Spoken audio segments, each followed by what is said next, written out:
हमारे साथ है medical astrologer and red book expert Jatinder Sharma ji. स्वागत है सर आपका। नमस्कार जी।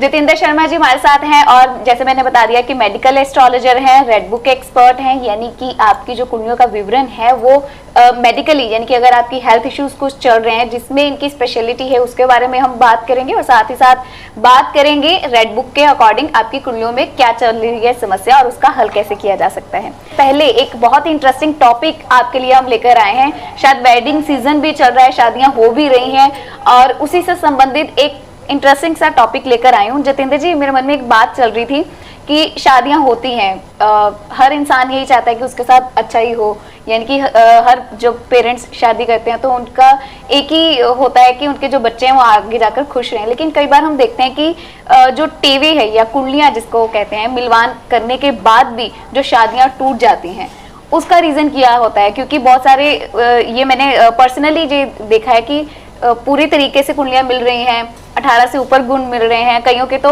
26-27 तक भी गुण मिल रहे होते हैं, गुण मिलान ऐसे हुए होते हैं, लेकिन फिर भी डाइवोर्स या फिर मतलब अलगाव जैसी स्थितियां आ जाती हैं। ऐसा क्यों होता है? नमस्कार नेहा जी, आपका जो प्रश्न है वो बहुत सटीक है और बहुत ज़रूरी भी है। लोगों को, हमारे जितने भी श्रोता हैं इस चैनल में, उन सब के लिए जानना भी बहुत ज़रूरी है जी। जो आपने मेरी बात का आधा उत्तर खुद ही दे दिया कि हम लोग क्या करते हैं, कुंडली जब देखते हैं, लड़का लड़की देखते हैं, कुंडली लेके जाते हैं वर और वधू की, पंडित जी मिलान करते हैं वैदिक पद्धति से। जी। वैदिक पद्धति से उन्होंने मिलान किया, गुण मिले 18 से ऊपर, देखते हैं कि 18 से ऊपर गुण मिल रहे हैं, 15 से ऊपर गुण मिल रहे हैं, तो 36 से 18 के बीच में गुण मिल रहे हैं, ठीक है, कोई नाड़ी दोष तो नहीं है, लड़का मांगलिक तो नहीं है, ऐसे 2-4 चीज़ें जो मेन है, हालांकि ये बहुत ज़रूरी है, लेकिन यही 3-4 टॉपिक देखे और उन्होंने बोला जी हाँ ठीक है, अब शादी कर सकते हैं। ये वैदिक पद्धति से इतना, ये हालांकि ज़रूरी है, लेकिन इतने के बाद जो आपने खुद दूसरा सवाल आपने खुद उसका भी उत्तर आपने दिया कि इसके बावजूद भी ये देखा गया कि जो लड़का और लड़की है उनके अंदर आपसी तनाव आए। सिर्फ तनाव उनके अंदर नहीं आए, कई चीज़ें और भी हैं। जैसे कि आपने देखा होगा कि कई लोगों की तो शादी के दौरान ही कोई ना कोई झगड़ा, कोई एक्सीडेंट, कोई नुकसान हो सकता है, भी शादी का मंडप से उठ के गए भी ना हो तब भी दिक्कत आ जाती है। जी, कई बार फैमिली डिस्प्यूट हो जाता है, कोई नाराज हो गया, कोई ऐसा हो गया, कोई रास्ते में प्रॉब्लम आ गई, कोई एक्सीडेंट आ गया, ऐसा कुछ भी जिसकी शुरुआत से ही आपको ऐसा लगता है कि कुछ गड़बड़ हो गया, या फिर शादी के थोड़ी देर बाद कुछ दिन भी बीते नहीं है और कोई कलेश होना शुरू हो गया, कोई बहू मर गई, जला दी, ऐसा हो गया, ऐसे भी कई डिस्प्यूट है, या आपस में झगड़ा रहना शुरू हो गया, कोई मार कुटाई शुरू हो गई, कोई दहेज की डिमांड, इस तरह के सैकड़ों प्रॉब्लम्स जो हैं वो शादी के बाद आती हैं। और अगर ये भी नहीं आई तो पता लगा कि लड़की के ससुराल का डाउनफॉल शुरू हो गया या लड़के के ससुराल का डाउनफॉल शुरू हो गया जी।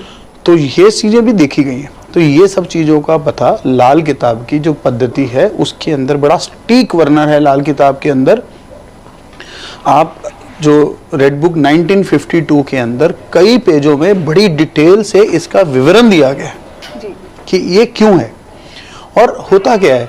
हम लोग हमेशा ये चीज़ देखते हैं कि इन चीज़ों के साथ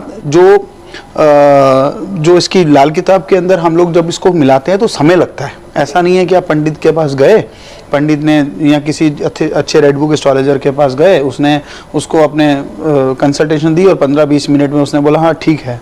कई योग ऐसे हैं जो ये बताते हैं कि लड़की के या लड़के की 2 शादियां होंगी।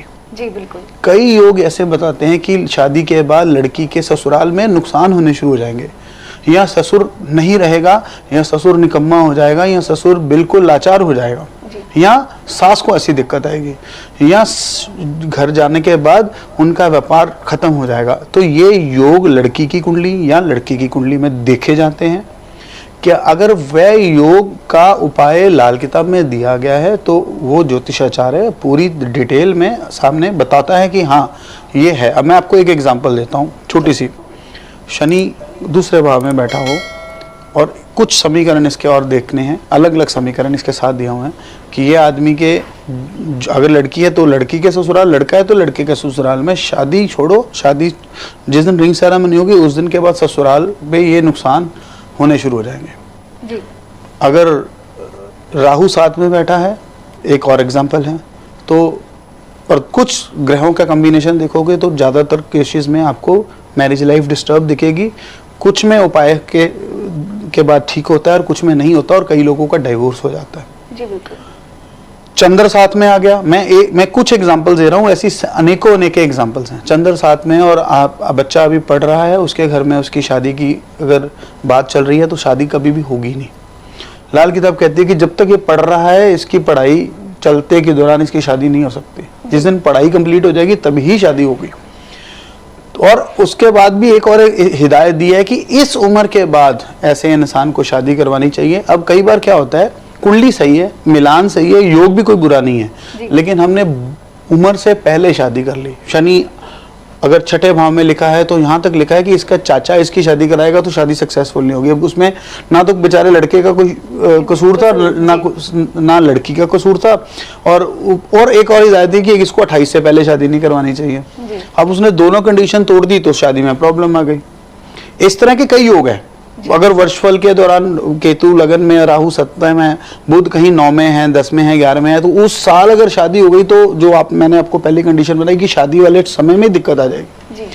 तो इस तरह के अनेक योग दिए गए हैं कि लड़की का सुख कैसे होगा, उपाय क्या करना पड़ेगा। और कई हालातों में हमें ये बोलना पड़ता है कि आप शादी तो कर सकते हो, परंतु आपको इसके बाद भी 2 शादियां आपके बेटी के या आपके बेटे की कुंडली में 2 शादियों का योग है, तो शादी करने के बाद भी 2 महीने 4 महीने बाद आप इनकी दोबारा शादी करवाना जी।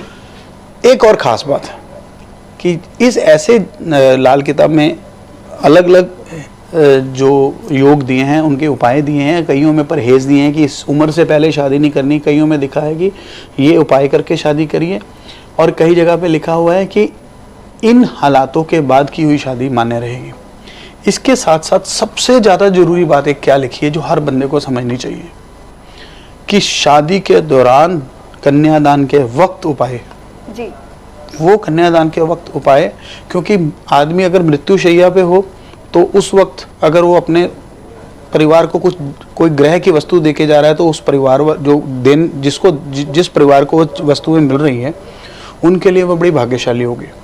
केसर देके जा रहा है, सोना देके जा रहा है या चांदी, तो ये अलग है। उसी तरह से कन्यादान के समय या जन्म के समय भी पूरा डिटेल दी गई है लाल किताब में कि अगर ये आदमी कन्यादान के समय, जब कन्या वर और वधू का हाथ आपस में मिल रहा हो, उस समय अगर कोई उपाय करे तो वो इसकी पूरी मैरिज लाइफ को बहुत चेंज करेगी अच्छे फलों के लिए जी।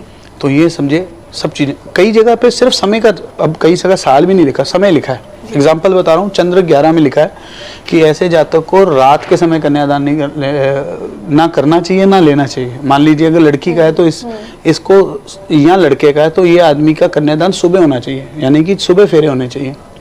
सिर्फ इतनी सी वजह से कभी कभी उसकी शादी में दिक्कत आ गई। तो बड़े छोटी चीजें हैं जी। बिल्कुल। एक चीज मैं आपसे यहाँ पर पूछना चाहूंगी, जैसे आपने कहा कि कन्यादान करने, यानी कि ये लड़के की कुंडली में अगर हो तो उसके पेरेंट्स को ये चीज, लड़की हो या लड़का हो जी, दोनों के लिए इम्पोर्टेंट है। नहीं, उसके पेरेंट्स के लिए इम्पोर्टेंट है या उसके खुद के लिए? देखिए, मैंने यही चीज मैं आपको बोलना चाह रहा हूँ कि कुछ हालात लड़की के पेरेंट्स या लड़के के पेरेंट्स के लिए, कुछ हालात लड़की या लड़के की लाइफ के लिए, कुछ हालात दोनों की लाइफ के लिए, कुछ हालात पैसों के लिए, कुछ गृहस्थी के लिए, और कुछ हालात ऐसे होते हैं जो औलाद के लिए है।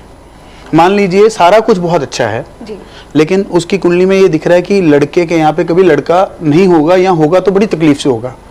तो हम क्या करेंगे, उसकी जब कन्यादान की समय आएगा तो केतु के साथ रिलेटेड, क्योंकि केतु जो है वो औलाद का कारक है, खास करके बेटे का कारक, तो केतु से रिलेटेड जो उसके रेमेडीज हैं, जो उपाय हैं, वो कन्यादान के समय करवाएंगे, क्योंकि बाकी हालात ठीक है और केतु आगे चल के डिस्टर्ब कर सकता है, तो उस समय उसका केतु का उपाय करवाया हुआ इसकी आगे आने वाली मैरिज लाइफ को ठीक करेगा।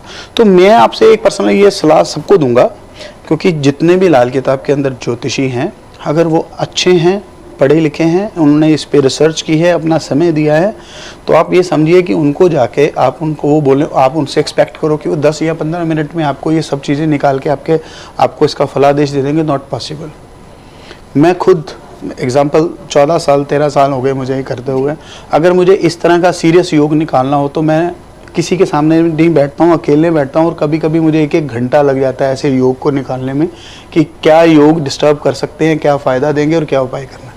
तो उचित फीस जो अच्छा एस्ट्रोलॉजर है उसको जरूर दीजिए, उससे आपको फायदा मिलेगा। मेरी ये भी सलाह आपके साथ में है, क्योंकि कभी कभी किसी ज्योतिषी को अगर उसकी फीस ही नहीं मिलेगी वो बेचारा क्या करेगा। बिल्कुल, ये तो है बिल्कुल।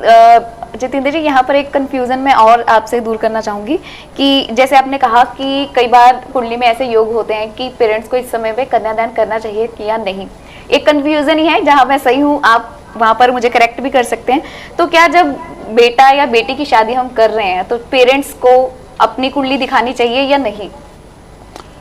पेरेंट्स को कुंडली नहीं दिखानी चाहिए। एक्चुअली क्या होता है, मैं एक एग्जांपल बताता हूँ। ये ना हमें नहीं पता कि पंडित रूपचंद जोशी जी जो इसके रचयिता है ना लाल किताब के, उन्होंने इस ग्रंथ के अंदर, हमारे लिए ये ग्रंथ ही है, दुनिया के लिए लाल किताब है, कुछ टोटकों की किताब बनते होंगे, पर हमारे लिए बड़ा आदरणीय पूजनीय ग्रंथ है जो कई हजारों सालों तक आगे हमारा मार्गदर्शन, हमारी पूरे विश्व का मार्गदर्शन करेगा। लेकिन इसको लिखा 1939, 1940, 41, 42, 52, ये 5 एडिशंस पंडित जी ने लिखे थे। पंडित जी का स्वर्गवास भी 1982 में हुआ है। तो उन्होंने ऐसे ऐसे अपने ब्रह्म ज्ञान से ये योग लिखे कि यहाँ पे ये ग्रह और यहाँ पे ये 2 ग्रह होंगे तो इसके जाते ससुर मर जाएगा। अब इसमें ससुर की कुंडली नहीं आ रही है, लेकिन उसका योग आ रहा है। तो अक्सर हम क्या करते हैं कि जब हमारे पास ऐसा कोई योग आता है तो हम उसको देखते हैं। हर बार ऐसा नहीं होता कि मर जाता है। हम देखते हैं कि उसके बाद क्या हुआ कि जैसे वहां पे गए, लड़की ने घर वालों से अलग कर दिया, अब लड़का अलग रह रहा है, फादर मदर अलग रह रहे हैं, तो एक हिसाब से दोनों के अंदर दूरी ऐसी आ गई कि वो मरने जैसी कंडीशन हो गई, या फादर को हेल्थ ऐसा आ गई कि फादर किसी काम कह नहीं रहे। तो इस तरह के योग हमें एक्सपीरियंस देते हैं कि लिखा तो पंडित जी ने एक लाइन में, लेकिन उसके जब उसका फलादेश, हाँ, तो इस एक्सपीरियंस को जो बड़े बुजुर्गों ने हमें बताया, जो हमने सीखा, उसको आगे हम उसको अडॉप्ट करके उसके उपाय करवाते हैं। तो फादर मदर की कुंडली की जरूरत नहीं है। हाँ, अगर फादर मदर की आपस में नहीं बन रही है तो कुंडली दिखानी चाहिए। हो सकता है उनकी भी दूसरी शादी की जरूरत होगी, आपस में दूसरी शादी करवा लो। जी। तो मतलब मैं चाहूंगी कि इस लाइव को आप शेयर करें, क्योंकि बहुत सारी इंटरेस्टिंग टॉक इसमें हमने की है। इसको हम एक टॉपिक भी ले सकते हैं, क्योंकि ये जो टॉपिक था ये हर एक पर्सन की पर्सनली लाइफ से जुड़ा हुआ है। क्योंकि जो भी हमें व्यूअर्स देखते हैं डेली, या फिर इस लाइव को जो देखते हैं, देखना पसंद करते हैं, इस लाइव को जो शेयर करना पसंद करते हैं, उनको ये नॉलेज होना बहुत ज़रूरी है। क्योंकि जो ये जानकारी है वो हर एक परिवार में पहुंचनी चाहिए। हर एक जो भी एस्ट्रोलॉजी में बिलीव करता है उसको इसकी जानकारी होनी चाहिए।